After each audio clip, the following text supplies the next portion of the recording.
Thank you everyone for being here today.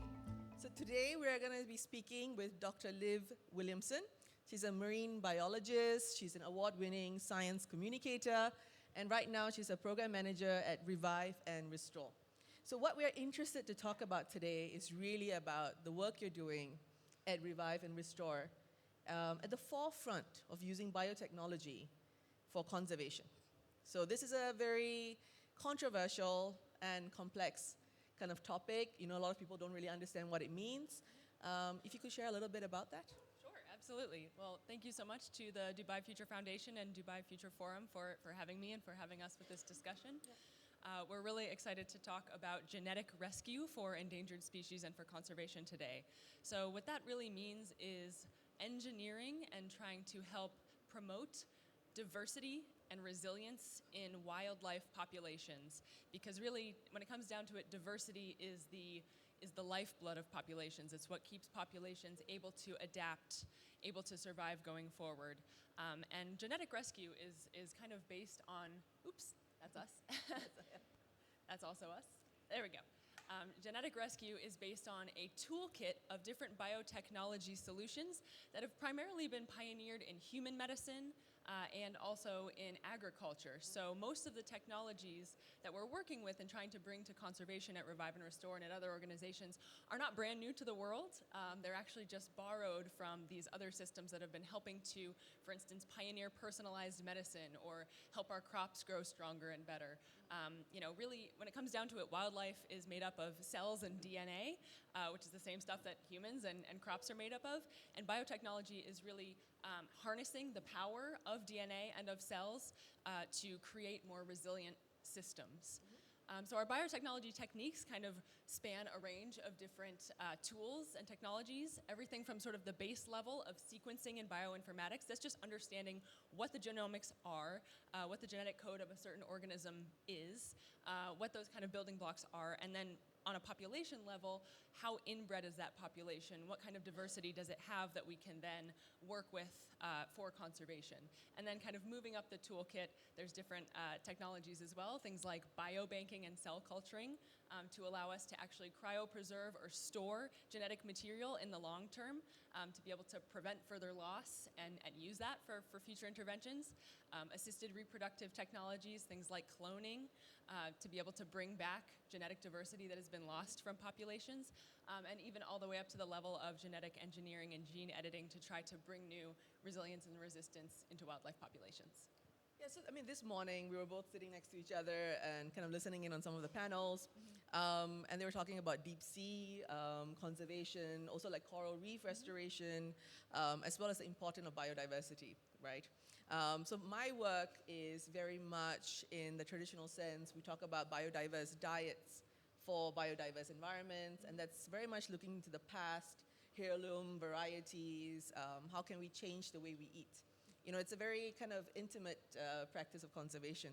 So when I came across your work, I was super interested because I was thinking, okay, we've heard of cloning, we've heard of gene editing, we've heard also you were sharing a little bit on cryopreservation for corals. How do we choose what gets brought back to life or becomes de-extinct, for example? Sure. So there's a difference between conservation of endangered species and trying to prevent them from becoming extinct and de-extinction. So I just want to clarify that. What you're saying about trying to bring back historical varieties of various heirloom plants, for instance, in some ways that's more or less what is being done in conservation. Historically populations were bigger. They were sustaining themselves. And then in most cases, human intervention, whether that be through climate change, whether that be through habitat loss, disease spread, really cut those populations down to sizes that are, in many cases, not able to sustain themselves. They're in sort of an extinction vortex, if you call it. Small populations have very little genetic diversity left in them, and that means that they don't have very much material for natural selection to act on. And that means every time there's a disturbance, that population gets smaller and smaller, more and more inbred, and less resilience to disturbance until that population goes extinct. And so much of conservation is trying to bring back a lot of the genetic diversity that has been lost over time due to these disturbances. For instance, cloning. My organization was involved in the effort to bring back genetic diversity that had been lost from the black-footed ferret. So in 2020, our organization, in partnership with Viagen Pets and Equine and the U.S. Fish and Wildlife Service, cloned the first black-footed ferret. The black-footed ferret had been down to 7 individuals left back in the 1980s, only 7, and there was a great, very successful effort to then breed those together and create a new sort of reintroduction project that got up to 300 plus individuals in the wild, but all of those individuals still came from the same 7 ferrets from the 1980s, which is incredibly bottlenecked. I mean, that is not a population that has any resilience really left in it. And we saw that through these reintroduction efforts, that despite these 300 plus ferrets being introduced back into the wild, they're really, really susceptible to a disease called the sylvatic plague because there's so little variation left in that population for them to adapt to.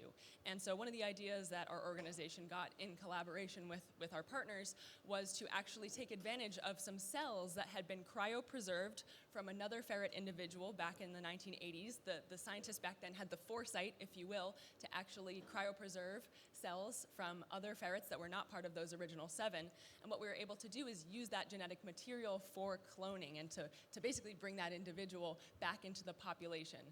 So in 2020, our first black-footed ferret, Elizabeth Ann, was born, or that was what they named her, Elizabeth Ann was born from this, basically a clone, a copy of Willa, that ferret back in 1980 something, I forget the exact year, that had been cryopreserved.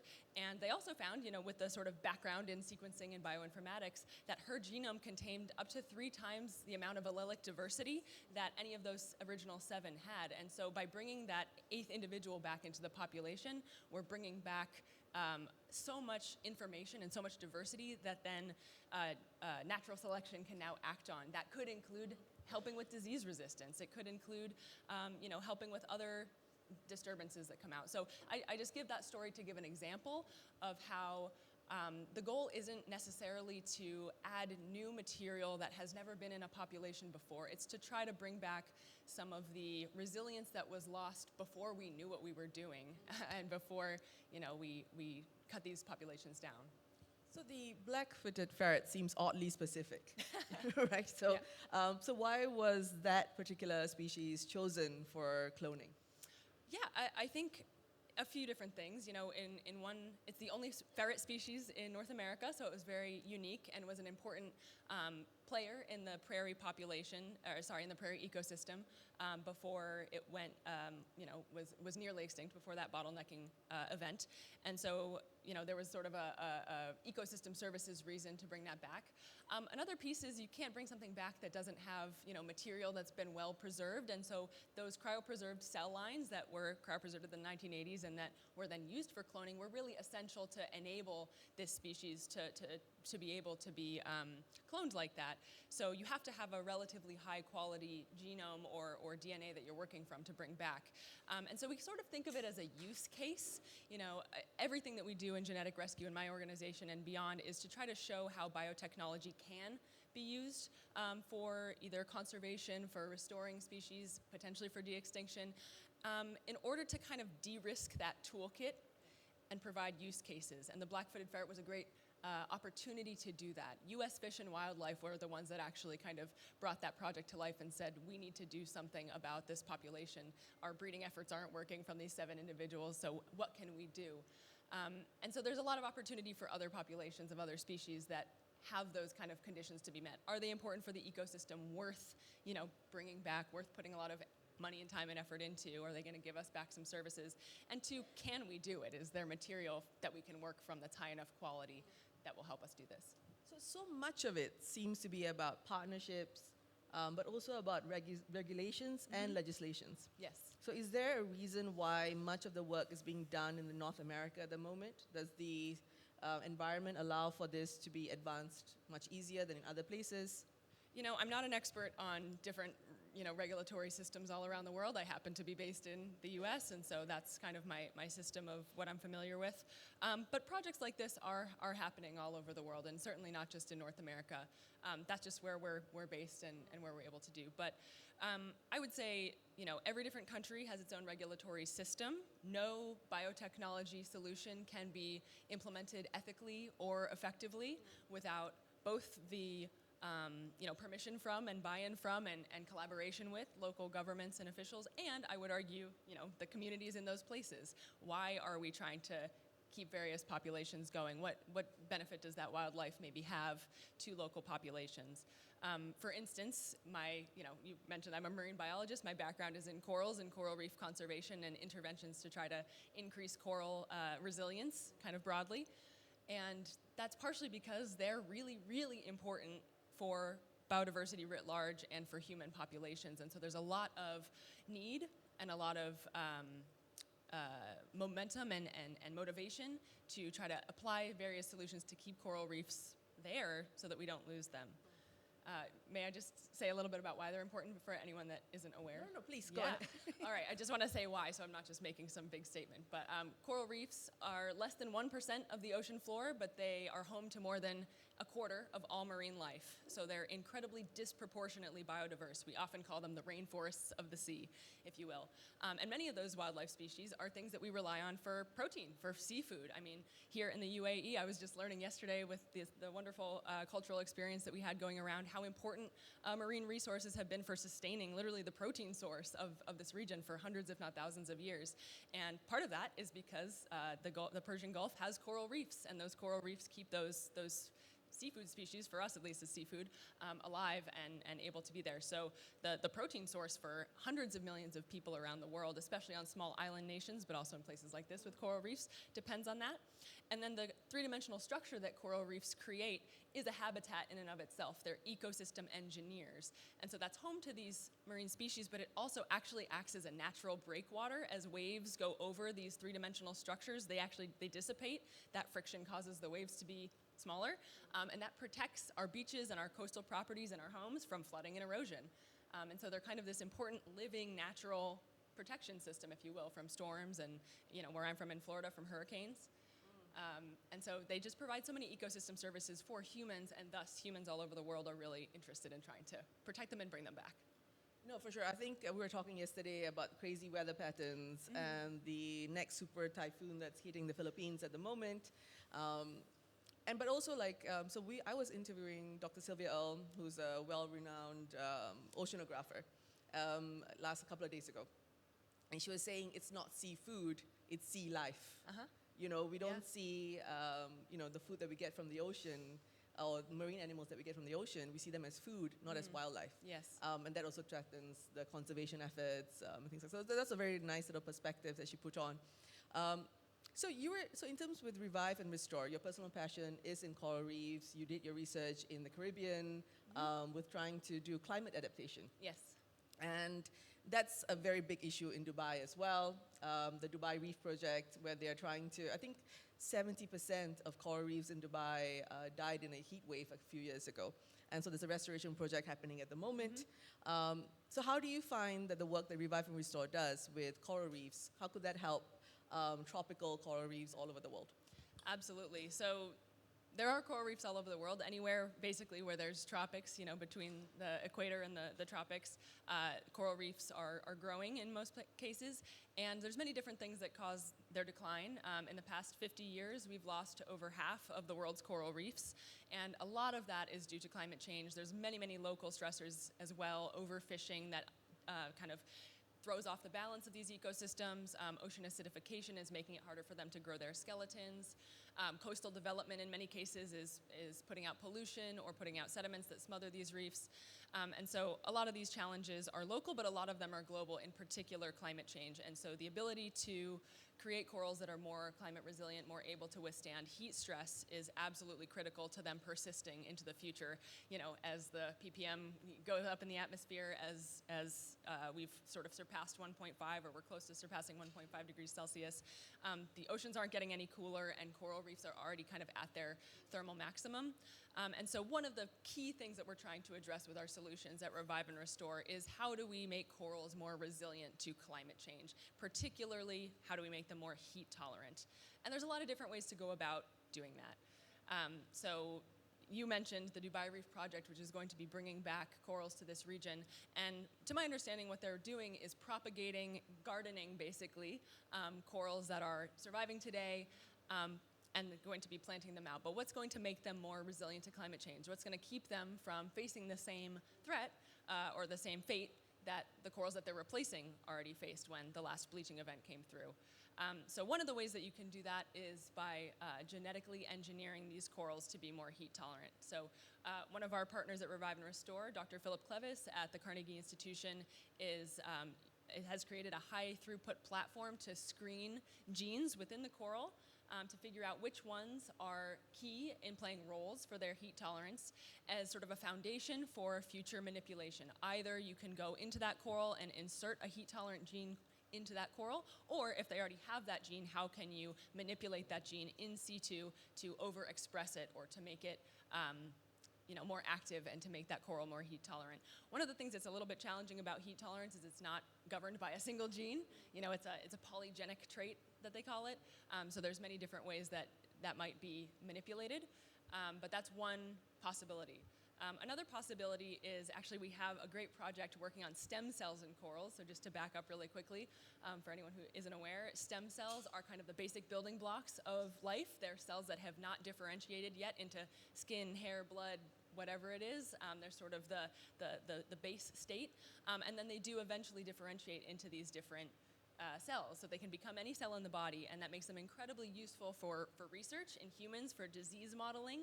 You're able to actually take a skin sample or a hair sample, create stem cells from you, and sort of go into the personalized medicine space that way. And we're working with a team that has isolated stem cells in corals for the very first time, and now they're working on transplanting those stem cells from individuals that we find to be more resilient, those that survive a heat wave when it comes through, into the more sensitive corals in order to transfer that resilience. And we're finding that they're assimilating those stem cells and able to keep those stem cells in most cases. And we're hoping that will be a basis for sort of genetic therapy in corals like we see in humans.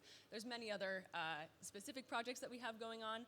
I don't think there's going to be any one silver bullet to help make corals or anything else climate resilient, but sort of a slew of different tools in our toolbox will be necessary.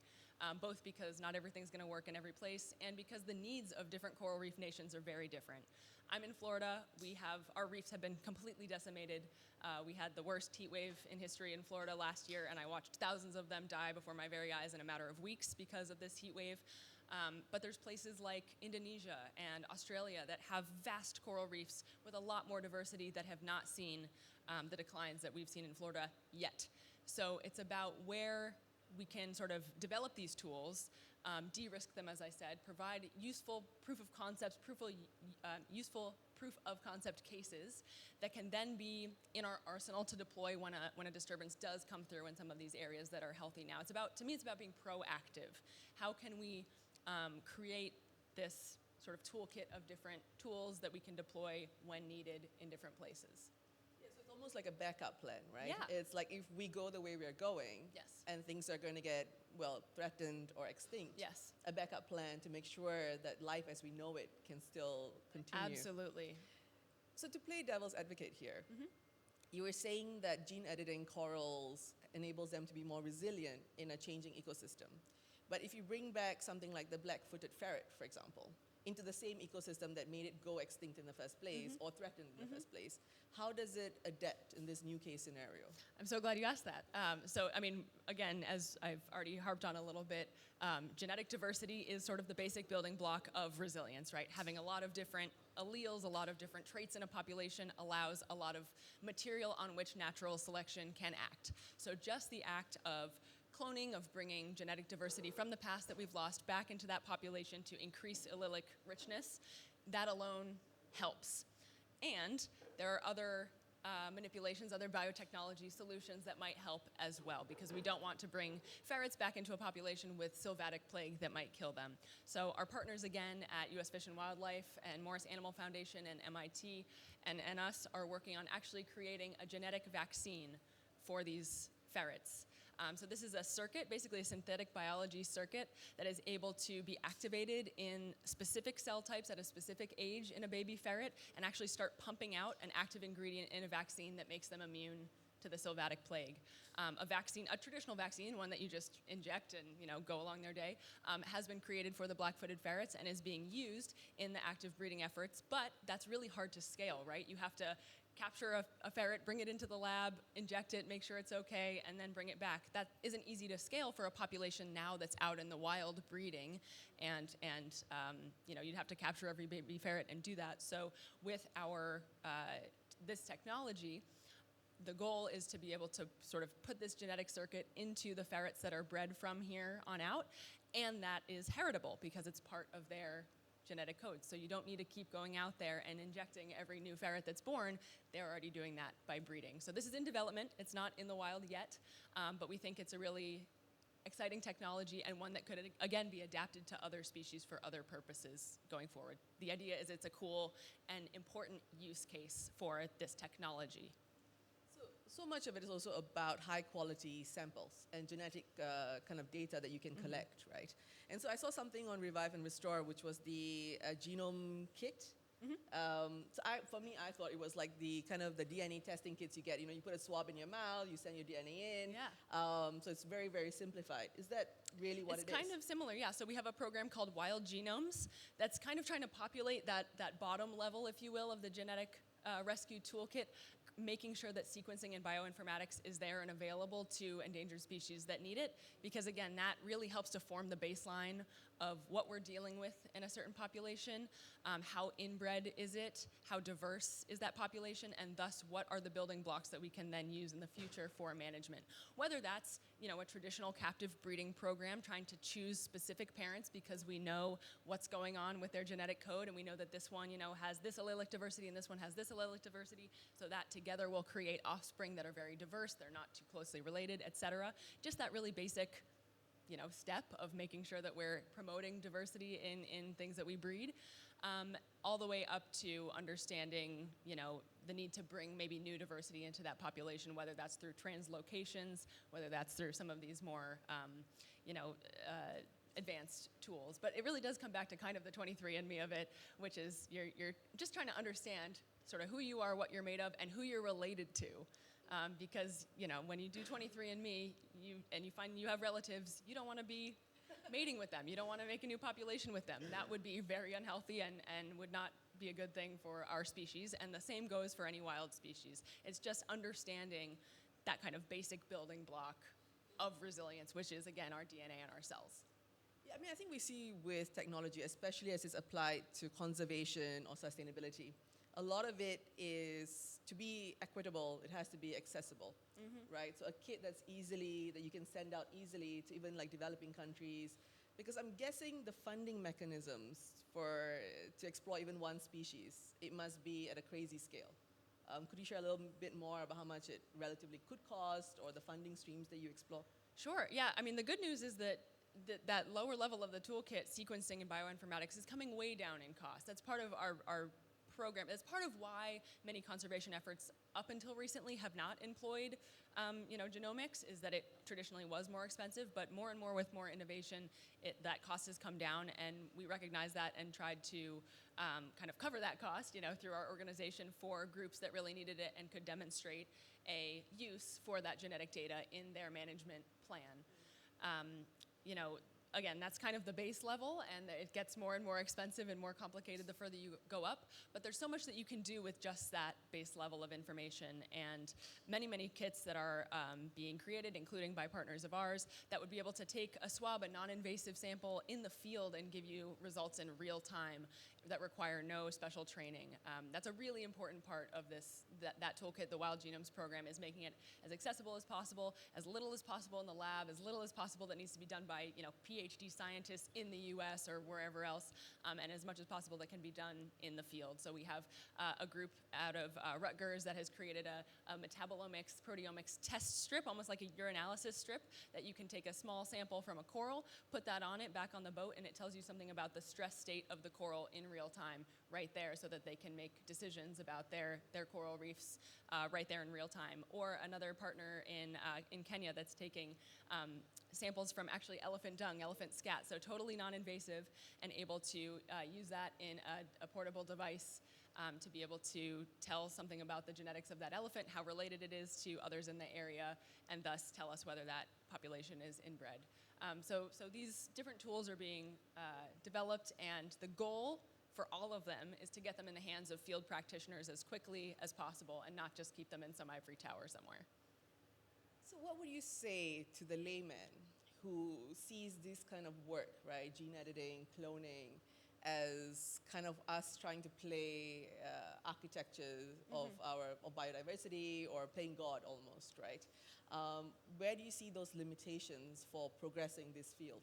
I think it's a really interesting moral question. My perspective is not the be-all, end-all, of course, but for many of these species, for many wild populations, in the end, we are the reason that they're in trouble. Whether it's because, we hunted them to near extinction hundreds of years ago, or even very recently in some cases, whether it's because our lack of foresight in introducing new species to new continents caused invasive species that wiped them out or nearly wiped them out, whether it's our fossil fuel consumption that has caused climate change and ocean warming and acidification and the rest of it. The vast majority of endangered species are endangered because of us, directly or indirectly. And so to me, we have a responsibility to try to remediate that. I think we have a responsibility kind of morally and writ large as animals ourselves, as members of the living world. I also think we have a responsibility to future generations to have these wildlife populations and these ecosystems that our ancestors have had, that we have had and been able to appreciate.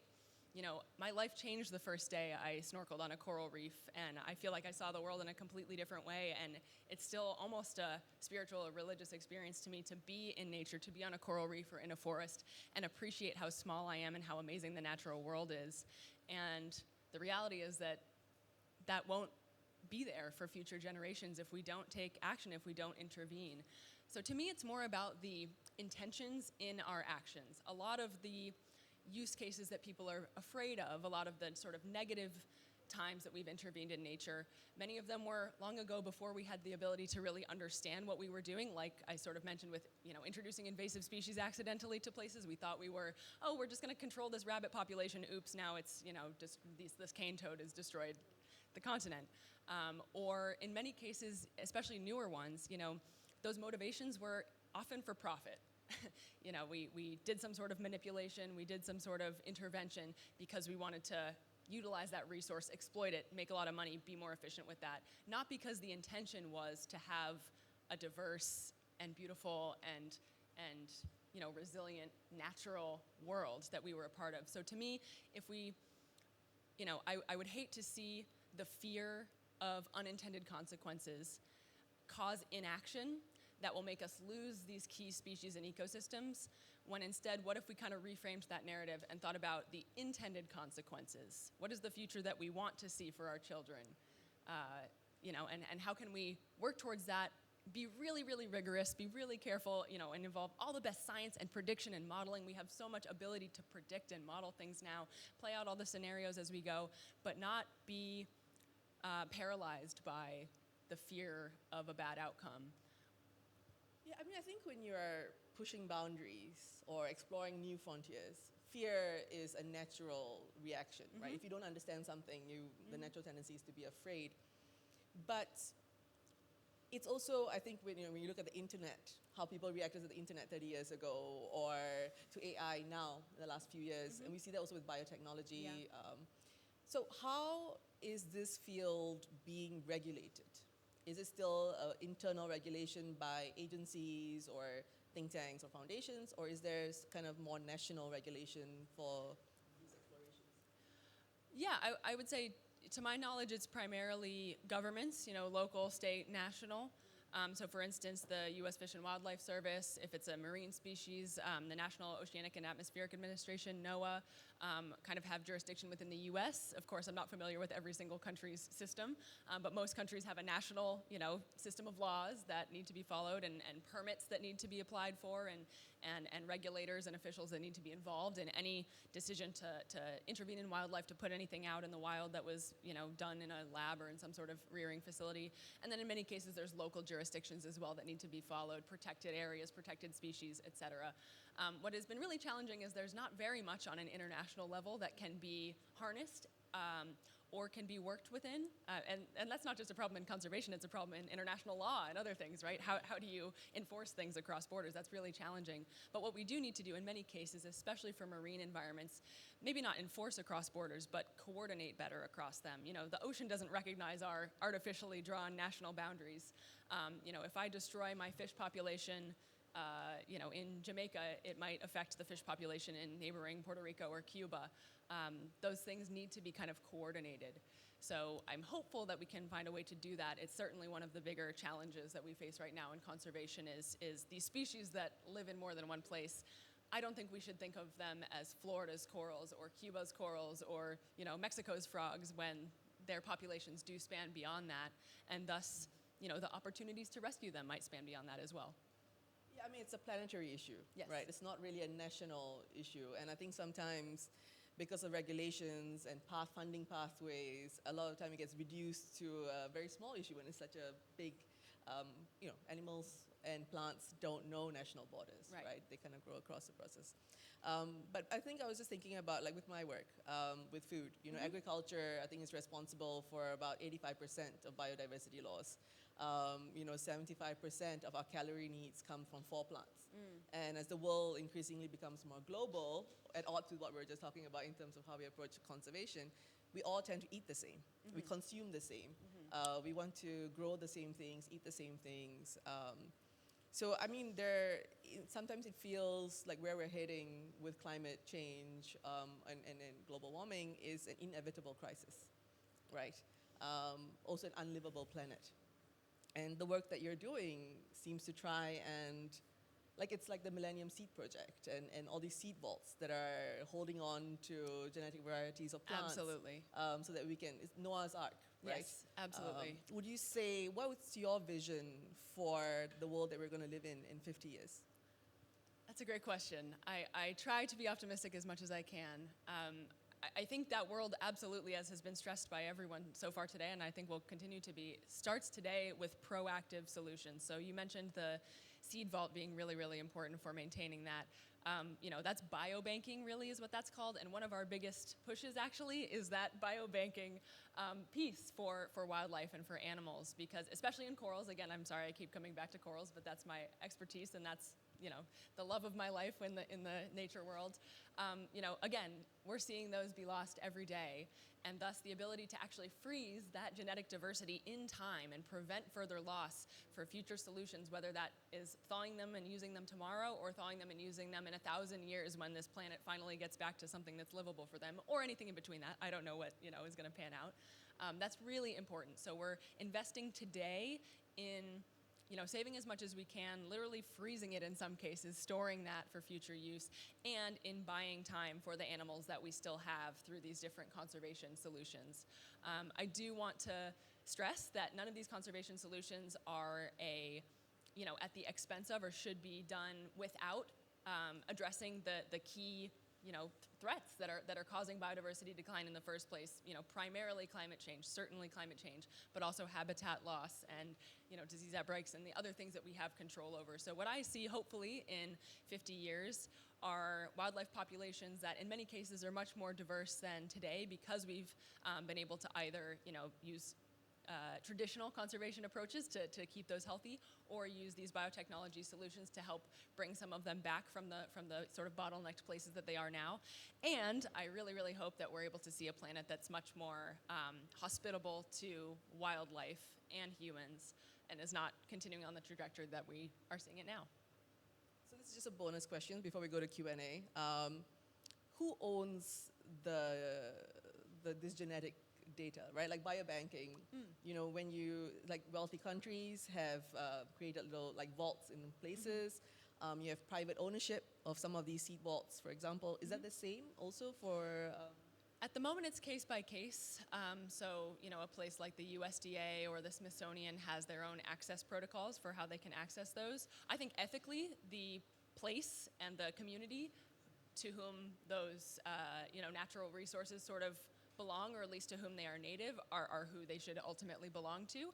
And there are plenty of initiatives that are working on making sure that that's their policy and that's the case. And we're a part of that, absolutely. I've seen that with the British Museum at the moment. Yes. With artworks and it's going back. Yeah, so that's super interesting. We'll open it up to Q&A. Hi, thank you for the excellent and articulate insights, very inspiring. Thank you. You talked about taking this technology out of the ivory towers of PhD scientists and out into the population at large so people can access it. So my question is, if you had at your disposal a group of talented, capable, energetic, enthusiastic postgraduate business school students, so they have the communication skills, marketing, ability to connect with consumers, solve business problems, is that a resource that you would use for your goals? I think absolutely. Thank you so much for that question.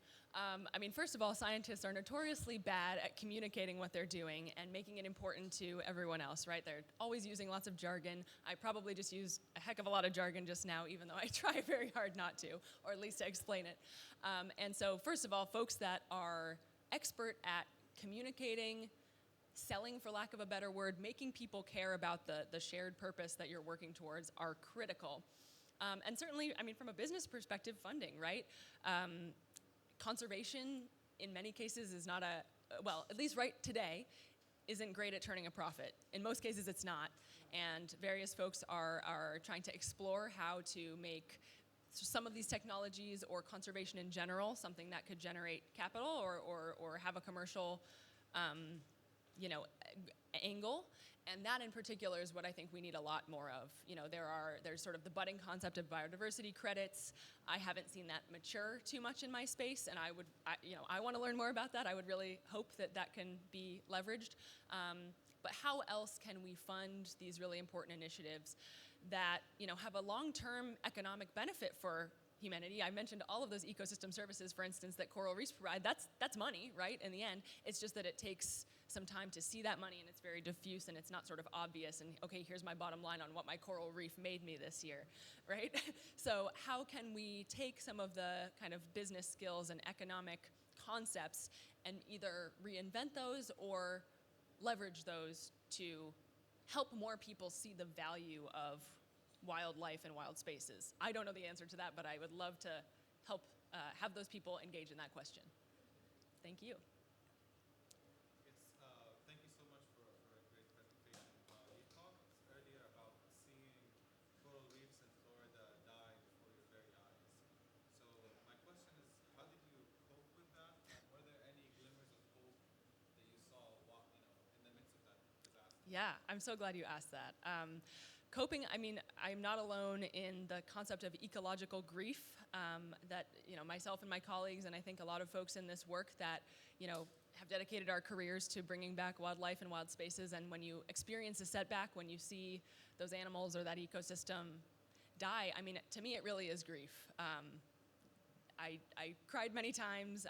It still makes me really sad and concerned. And like I said, I'm really especially concerned about future generations having the chance to see this. So I would say it blurs the line sometimes between the professional and the personal, which begs a lot of questions for those of us whose career this is, when it starts to keep you up at night, not because you're stressed about your presentation the next day, but because you're stressed about this ecosystem that you've dedicated your career to. Is it even going to be there for my children, right? It really digs deep into that and blurs the line between the professional and the personal. But there are definitely plenty of rays of hope in that space. So although I saw thousands of corals die before my eyes in a matter of weeks, I also saw some of them survive.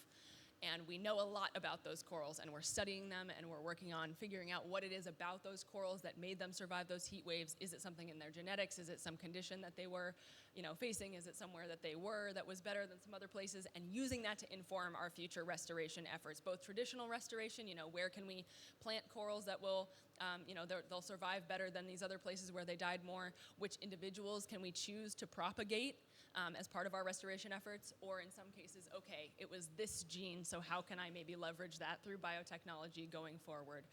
It's a tremendous learning opportunity, and I will say it makes you really appreciate those corals that survived more than you already would have.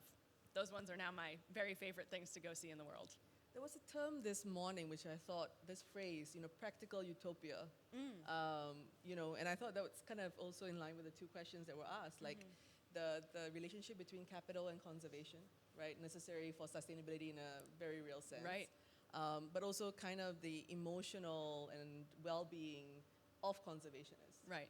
Like to support the ecological kind of pain, stress, and anxiety, right? I think it's kind of seeing the ecosystem as a whole instead of seeing us as like kind of separate linear beings. And we're a part of it. It's a web. Thank you, Liv, not just for the speech, obviously, for what you're doing. You've raised the importance of moral engagement, that because we have caused the damage, we are morally obliged to go and help correct it. The question I have, does it go the stage further to where Stuart Brand and company have been about de-extinctionism? We are responsible for the woolly mammoth having gone out of experience, so do we bring the woolly mammoth back? And there's been this experience, I know, in Spain, where they brought back a kind of goat or whatever it was. Do we actually have that moral obligation to go the step beyond? Not just to restore, but to recreate? Thank you so much for that question. Stuart Brand is actually one of the co-founders of Revive and Restore, the organization that I work at, and we do have a de-extinction project for the passenger pigeon, which went extinct less than 100 years ago and once was a keystone species here in the not here in the United States, excuse me, where I'm from in the United States. And we're working on sort of the technology behind what it would take to bring that back. I have to say, I don't claim to know where that line is, and I don't claim to want to prescribe that into anyone else's mind, but it is something that we should debate, I think, as a society, as local communities, where is that, whatever the species in question is, I think the local community in that place has the kind of overarching jurisdiction over that, right? And then sort of morally as a human race, at what point, how far back do we take responsibility? Personally, if I were to answer that, I would like to think of kind of the practicality of what are we missing today that might have been really important for our ancestors and might be really important for future generations. For instance, is there a keystone species like the passenger pigeon that we caused the extinction of very recently and that we're now seeing forest ecosystems be incredibly unbalanced because of that? And would we benefit maybe from bringing that back so that we have balanced forest ecosystems going forward? Something much further back, like the woolly mammoth, you can absolutely argue, and people do, that they were keystone species as well. I don't have a personal opinion on that, and I think that's a bigger question for more people. But it's really interesting, isn't it? I mean, we've been shaping this environment since we were barely Homo sapiens, I would say, and probably even beforehand. And so where is that line?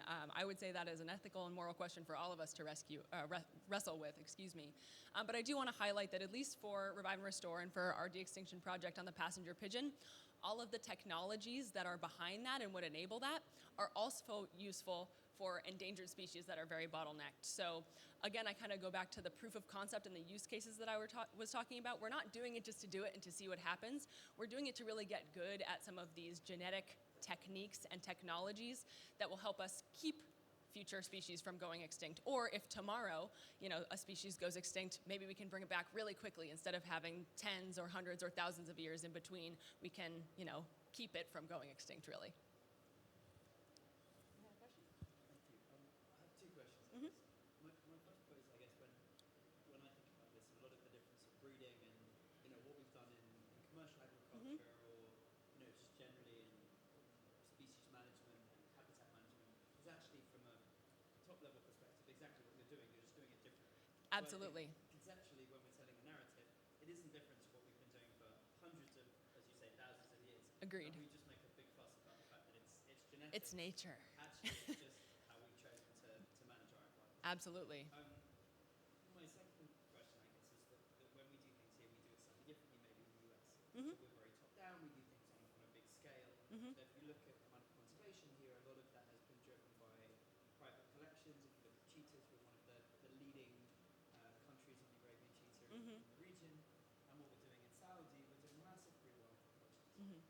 So we kind of go in big in a way that maybe in Europe or the US things have been much slower. Right. What lessons have you learned from your experience as we undertake some of these extremely large rewilding projects, which may be genetic or may be more traditional? Like, how do we not end up with cheetah-proof fences? First of all, my recommendation, again, just because I think it's the right thing to do, is to try to consult the folks that are actually going to be affected by whatever that project is, the bringing back of that species, and maybe not only get their permission, but understand what it is that they need and how they would benefit from that project, and really listen to what they have to say and integrate that into your plan. On the other hand, I'm really excited about the idea of some use cases maybe that are a little more top-down and able to act more quickly, and really integrate a lot of the technology and future thinking that's happening here in the UAE and in the region, to, again, maybe provide a really useful use case. Maybe if some of those projects can be successful and can happen quickly and can show that our intended consequences maybe do win out over our unintended consequences, perhaps that could push other places like the US, like Europe, to get rid of a little bit of their bureaucracy, or at least rethink it, become a little more efficient, and a little less, weighed down, and think about acting more quickly. So, I'm really interested to learn from that project, these projects actually as well. But I worry that there's a possibility that anything top-down kind of starts to sound commercial, starts to sound like there might be what's the motive behind it, I guess? What are the metrics that they're using for success? Is it just the number of animals that are put out there? What about long-term monitoring? What is that doing to the ecosystem? What is that doing to the community there? I have a hard time with restoration projects, even with corals, that just say, we've been really successful because we've planted out X number of corals. Yeah, but did they all die the next year because of a heat wave? What happened down the road? Did they bring back the ecosystem services that they were meant to bring back? Or the local communities, they're benefiting from the fish that they brought back? We don't have the numbers for a lot of that. So I would really encourage those efforts to not only kind of think of that surface level success, but what the kind of whole practical ecosystem of success looks like. What is that actually doing for the whole space, for the humans that live there, and for the ecosystem, not just for what can make a flashy headline. Yeah. You want to sit here? Do you have an example of where I think all of those species balancing have been successful? Because you've got so many impacts. I guess in a marine it's much more complicated. But we're looking at kind of desert rewilding. It's a slightly simpler-ish Yeah. conversation. When you've got have you got any examples of long-term balancing where that's worked, and taking that kind of mapping has been long-term successful? Nothing's coming to mind right now that I would call top-down, or that has been in place long enough. I think that's the big question, is it has been in place long enough for us to be able to say what the long-term consequences are. There was an effort to reintroduce, the Florida panther was incredibly endangered, it's still very endangered. In the 1980s, I believe there were 30 individuals left, and the US government decided to introduce animals from Texas from a subspecies that was related, and bring those to Florida, have them interbreed, and now that population is much larger than it was. It's over 200 individuals, has much more genetic diversity, and is sort of going in the opposite direction of that extinction vortex that I talked about before. So that is a great example of, I guess, sort of top-down, and a strategy that worked really well to, that would be genetic rescue, absolutely. What I don't know is so much of the impact on people. I don't think they did a good job of saying, okay, what was the state of this ecosystem when we only had 30 panthers? Now what is the state of it? How do the people of Florida sort of feel about that, and how does that impact their daily lives? Maybe it doesn't. They live mostly in the Everglades, and not a lot of people live in the Everglades at this point, so perhaps that case isn't perfect for that. But I just don't know of a case that has sort of integrated all of those pieces really well over time. And I think some of these projects have a good opportunity to do that. Yeah, I think a lot of the time rewilding comes across as a romantic ideology, right? And it kind of loses the practical applications of it, Yeah. integration with the local community. I haven't really seen any successful stories, actually.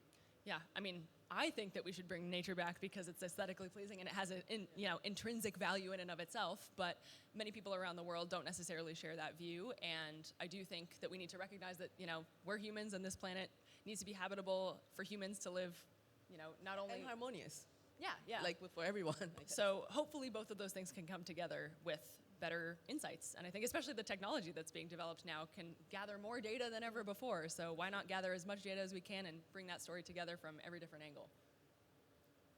Yes? Give a great example of the work on ferrets and how you could breed in the inoculation against certain diseases, etc.